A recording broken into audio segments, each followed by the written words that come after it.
Good morning, class. How are you? I hope you are fine. Today our topic is resources. Geography में हम first lesson करेंगे. The name of the topic is resources. अब resources क्या है? What is a resource? Anything that can be used to satisfy a need is a resource. कोई भी चीज़ जिसको हम यूज़ करते हैं या यूँ कहें कि जो हमारी ज़रूरतों को पूरा करती है वही रिसोर्स कहलाती है. अगर आप अपने आसपास देखिए, जो भी चीज़ें हैं, चाहे वो वाटर है, इलेक्ट्रिसिटी है, रिक्शा है, बुक्स हैं, टेबल हैं, फैन है, वेजिटेबल्स हैं, वो सारी चीज़ें आपकी ज़रूरत की हैं, तो उसको हम क्या करेंगे, उनको हम क्या कहेंगे, रिसोर्सेज. क्योंकि उन सब में जो एक कॉमन चीज़ है वो क्या है कि हम उन सब को यूज़ करते हैं. यूटिलिटी, उन सब में यूटिलिटी है. Utility means usability. हम उन चीज़ों को यूज़ करते हैं और जिन चीज़ों को हम यूज़ करते हैं उसकी वैल्यू होती है और वैल्यू के कारण ही वो एक रिसोर्स बन जाती है. Value means worth. Worth means usable. जिस चीज़ को वैल्यू होती है उसको हम यूज़ करते हैं तो वही चीज़ जो है रिसोर्स होती है. अब कुछ चीज़ें ऐसी होती हैं जिनकी इकोनॉमिक वैल्यू होती है.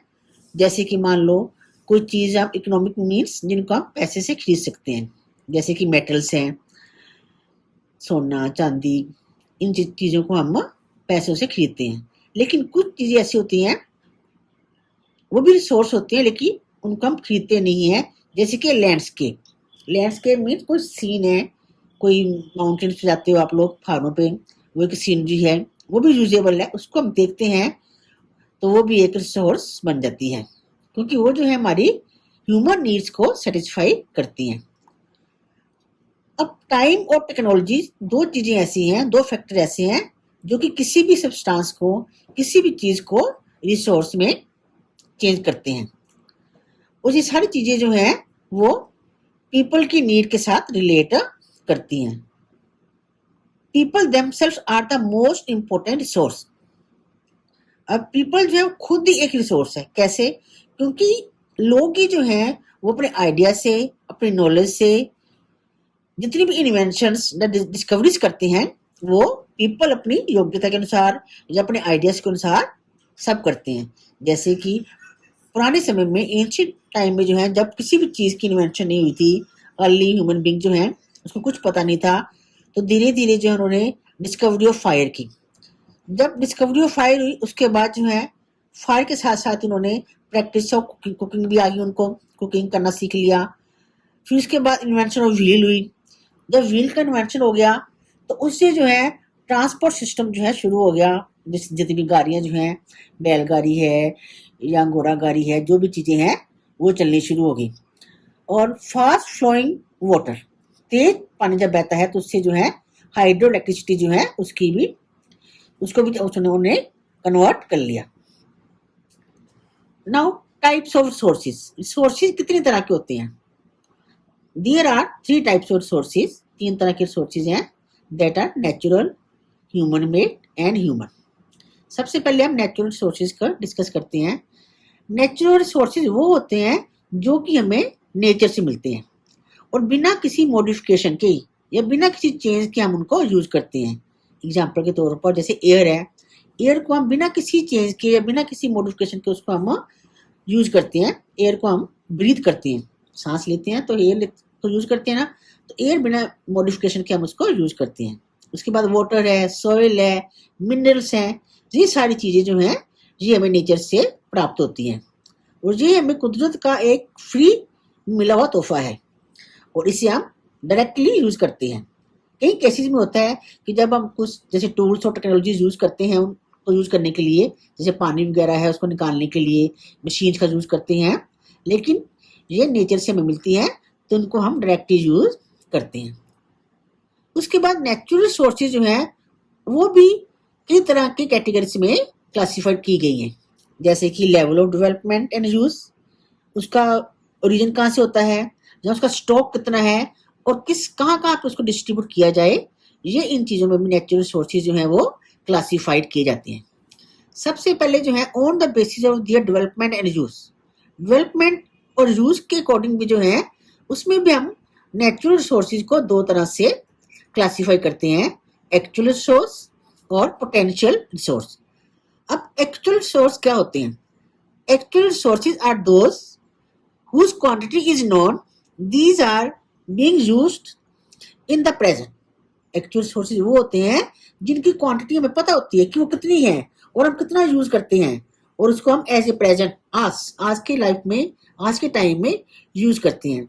फॉर एग्जांपल जैसे जर्मनी में जो है वहाँ पे rich deposits of coal, Germany के रोहर एक एरिया है, रीजन है, वहाँ पे कोयले का जो है काफी कोयला जो है काफी मात्रा में पाया जाता है।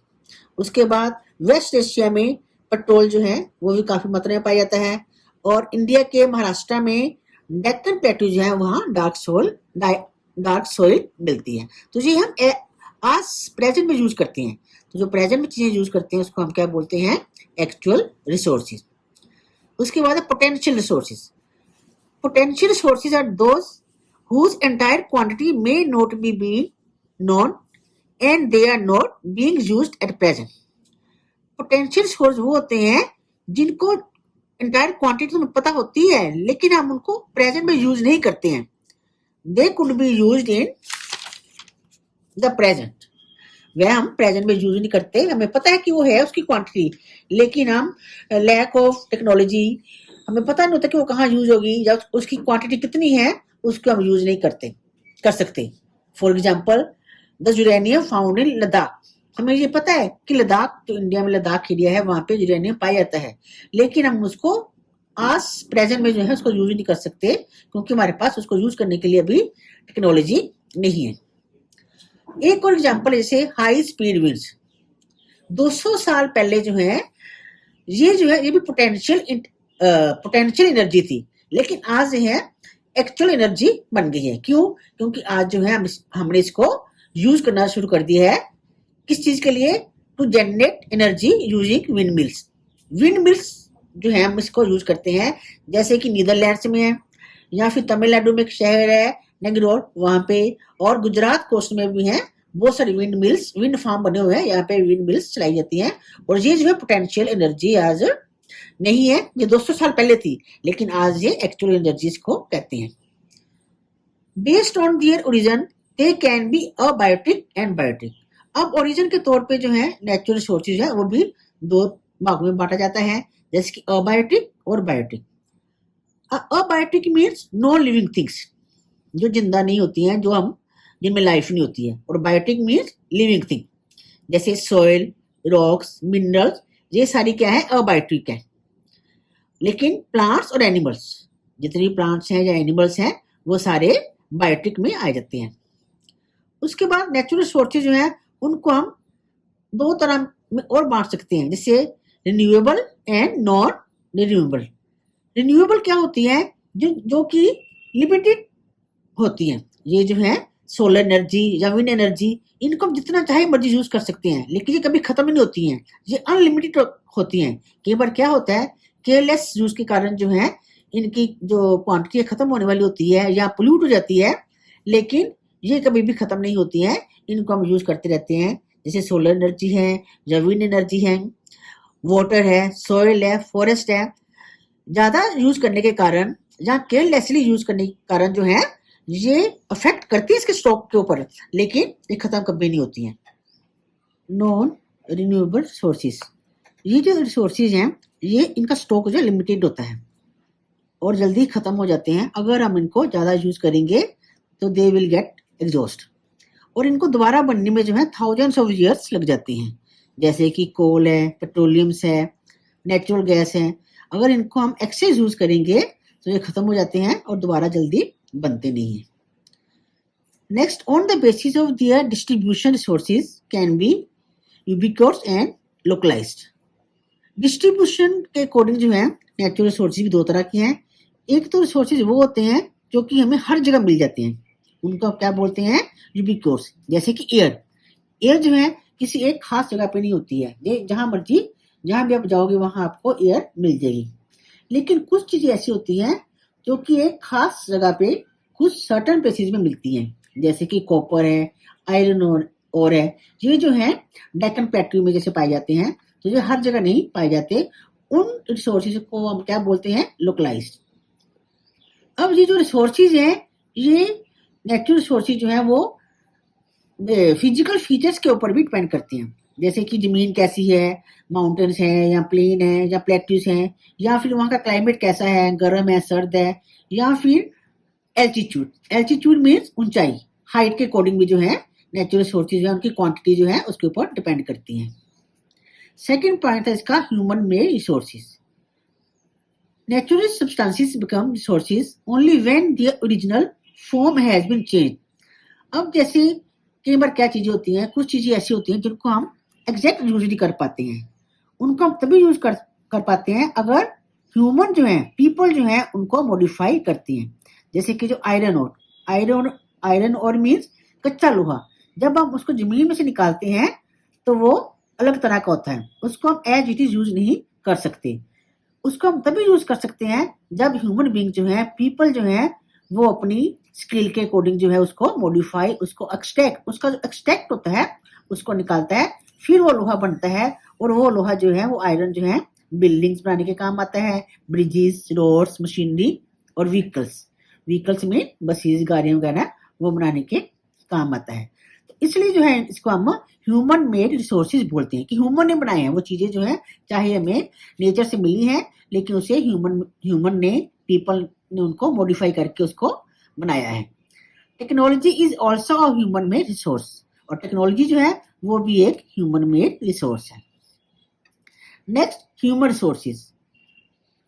People can make the best use of nature to create more resources when they have the knowledge, skill and the technology to do so. Human खुद अपने आप, आदमी या लोग जो हैं वो खुद अपने आप में रिसोर्स हैं, क्योंकि वो अपनी स्किल के अकॉर्डिंग, अपनी नॉलेज के अकॉर्डिंग या टेक्नोलॉजी को यूज करके जो है वो उन रिसोर्सेज को अलग इस तरह से उसको क्रिएट करते हैं। इसलिए कहा जाता है that is why human beings are special resource. Human being जो है वो स्पेशल रिसोर्स है, वो अपनी एजुकेशन को यूज, इसलिए ह्यूमन बींग्स को एजुकेट किया जाता है ताकि वो अपनी एजुकेशन को यूज करके, अपनी स्किल को यूज करके जो नेचुरल रिसोर्सेज है उनको वैल्यूएबल बना लेते हैं। Improving the quality of people skill so that they are able to create more sources is known as human resource development. इसको ह्यूमन रिसोर्स डेवलपमेंट क्या है कि लोगों की स्किल को यूज करके किसी चीज की क्वालिटी को इंप्रूव करना, उसी को हम ह्यूमन रिसोर्स डेवलपमेंट कहते हैं। अब जितने भी नेचुरल रिसोर्सेज है, आपको अभी बताया मैंने कि कुछ जो नेचुरल रिसोर्सेज हैं वो एग्जॉस्ट हो जाते हैं, खत्म हो जाते हैं। अब हमें उनको कंजर्व कैसे करके रखना है, उनको बचा के कैसे रखना है। Next point is conserving resources. Using resources carefully, अगर हम उन रिसोर्सेज को केयरफुली यूज करते हैं और उसको रिन्यू होने के लिए टाइम देते हैं तो उसको हम क्या बोलते हैं, रिसोर्स कंजर्वेशन। और इसके बाद जो है जैसे balancing the need to use resources and also conserve them for the future is called sustainable development. अब सस्टेनेबल डेवलपमेंट क्या है, इसमें भी हम रिसोर्सेज को कंजर्व करते हैं लेकिन उसको हम अपनी जरूरत के अकॉर्डिंग यूज करके उसको फिर फ्यूचर के लिए, फ्यूचर जनरेशन के लिए जो है उसको बचा के रखते हैं, उसको हम क्या बोलते हैं, सस्टेनेबल डेवलपमेंट। हर पर्सन की, हर आदमी की ये ड्यूटी है कि वो जितने भी नेचुरल रिसोर्सेज हैं उसको कंजर्व करके रखे, और इसके लिए उनको 3 R's यूज करने चाहिए, reducing consumption, recycling and reusing them. मतलब उसकी कंजम्पशन को कम करें, जहां जरूरत हो वहां उसको यूज करें, अदरवाइज उसको छोड़ सकते हैं। और रिसाइकल, पुरानी चीजें जो है उनको रिसाइकल करके उनको दोबारा बना के यूज करें, या फिर रीयूजिंग देम, उनको कुछ चीजें ऐसी होती हैं उनको हम दोबारा यूज कर सकते हैं तो उनको दोबारा यूज करें। इससे जो है हम नेचुरल रिसोर्सेज को कंजर्व कर सकते हैं। ओके।